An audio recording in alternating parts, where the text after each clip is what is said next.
Finik. I now request Mr. Suresh Birla to say a few words. Thank you. Thank you, Mr. Bajaj. I like your punctuation to say a few words.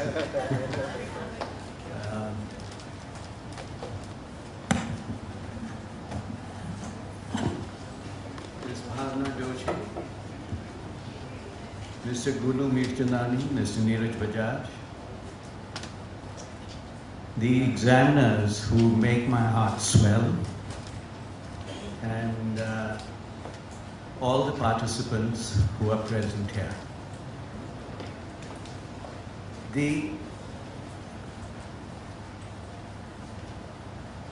I'm going to take you through 5 minutes of maturity levels.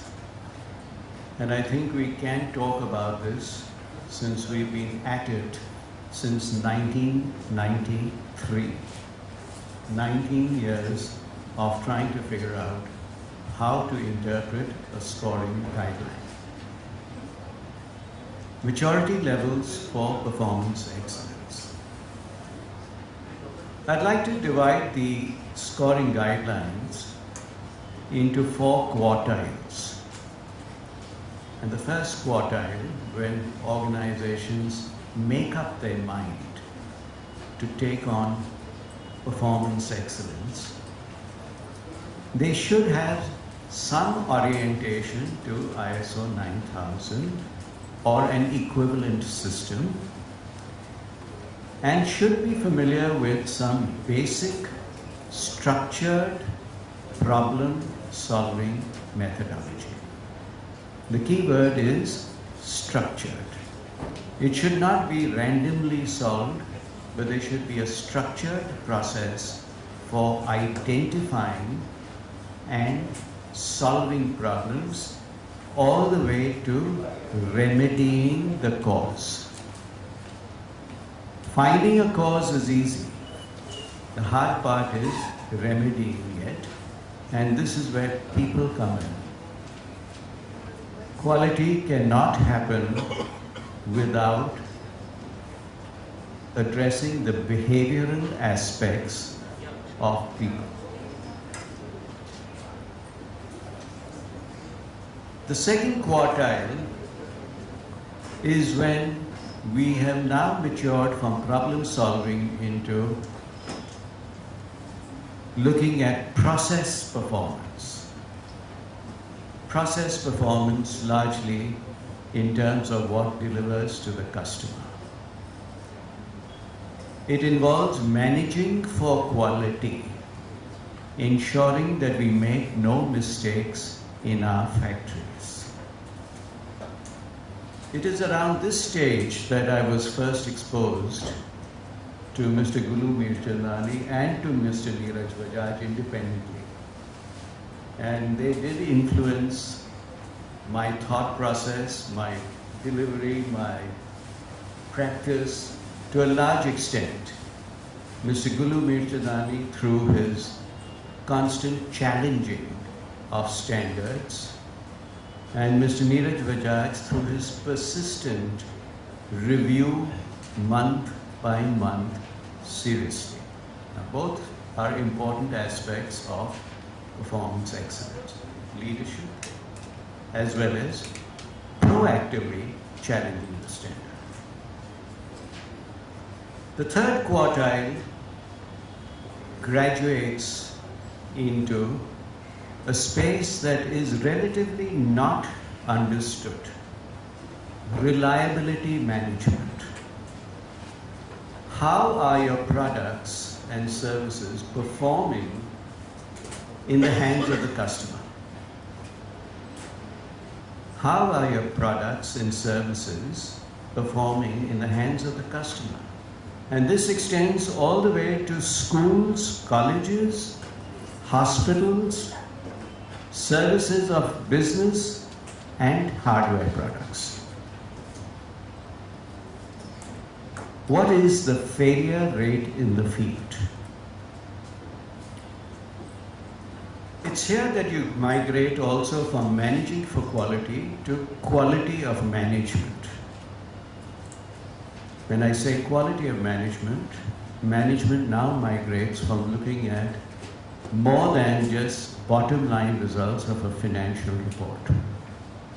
They look at customer satisfaction, employee satisfaction, societal satisfaction, and so on, all the way into governance.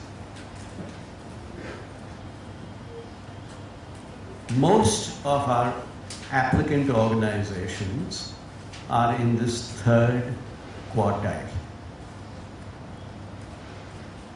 Few have now moved into the fourth quartile, which is benchmarking of best practices and innovation.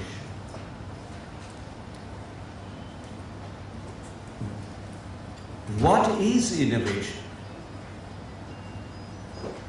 It isn't random suggestions made by people, but a very structured methodology of how to engage the right brain that is so underemployed in organizations. You may have heard this before, but I'll repeat it. We are born with a right brain essentially. We learn to engage that right brain to communicate as a child, to toddle, to work. Our right brain, the creative side. Then, unfortunately, we send our child to school, where the emphasis is on left brain, logical thinking. Scoring is on mathematics, science, and so on. We stop using the right brain, but the right brain is the basis for creative thinking and innovation.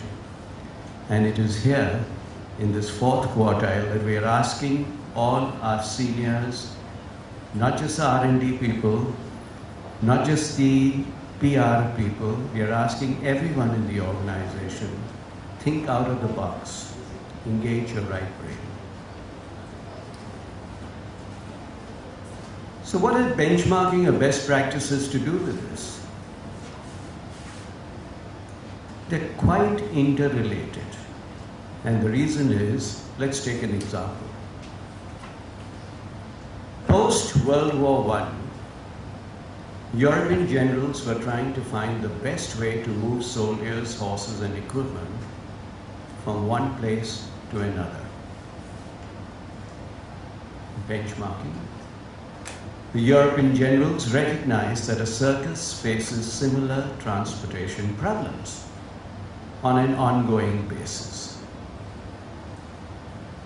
What did they do? They looked outside their space, cross-industry.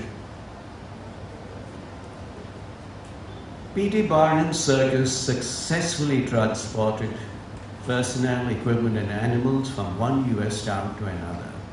And that's what the European generals did. They innovated. These European generals studied what made Barnum's circus transportation so smooth and efficient.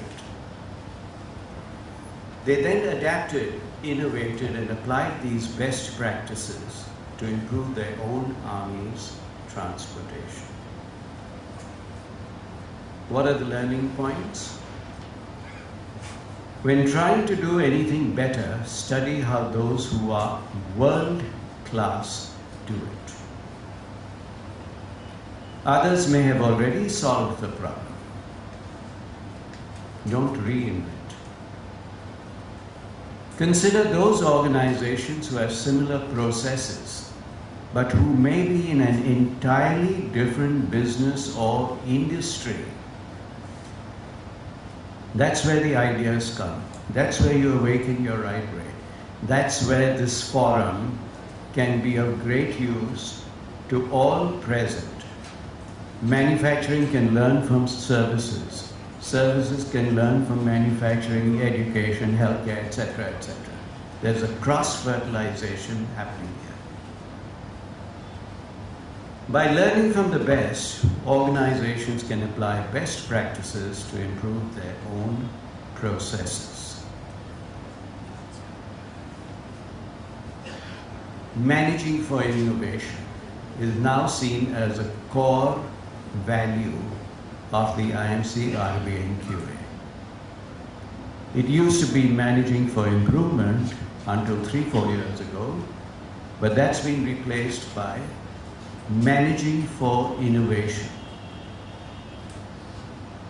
Innovation means making meaningful change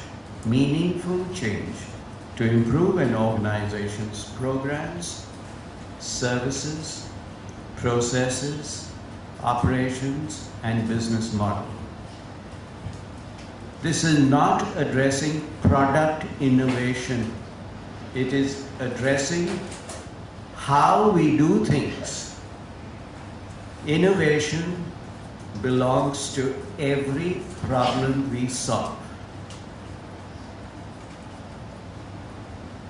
Innovation should lead your organization to new dimensions of performance. It isn't that incremental improvement. We are talking of disruptive change. Organizations should be led and managed so that innovation becomes part of the learning culture. There can't be a better example than Mr. Gulu Mirchandani, chairman who actually leads the innovation program at Oneida. Oneida has succeeded with the most violent competition, I may say so. It has survived where most else who participated in those 80s post the Asian Games just floundered. The leadership had the vision that unless we do disruptive change, we will not survive. We will be commoditized. Innovation should be integrated into daily work. When you are faced with a problem, don't ask for a solution. Ask for solutions. It's only when you push yourself to multiple solutions to the same problem that you can actually address the subject of innovation.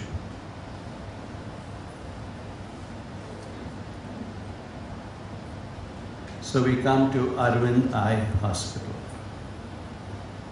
Have you heard of Arvind Eye Hospital, most of you here? Yes? Yeah? It's in Madurai. What is it famous for? The highest throughput of cataract surgeries. The highest throughput of cataract surgeries at an affordable rate. The vision of the chairman was to provide this service to rural India. Who did he benchmark? Pizza Hut for throughput and affordability. Thank you very much.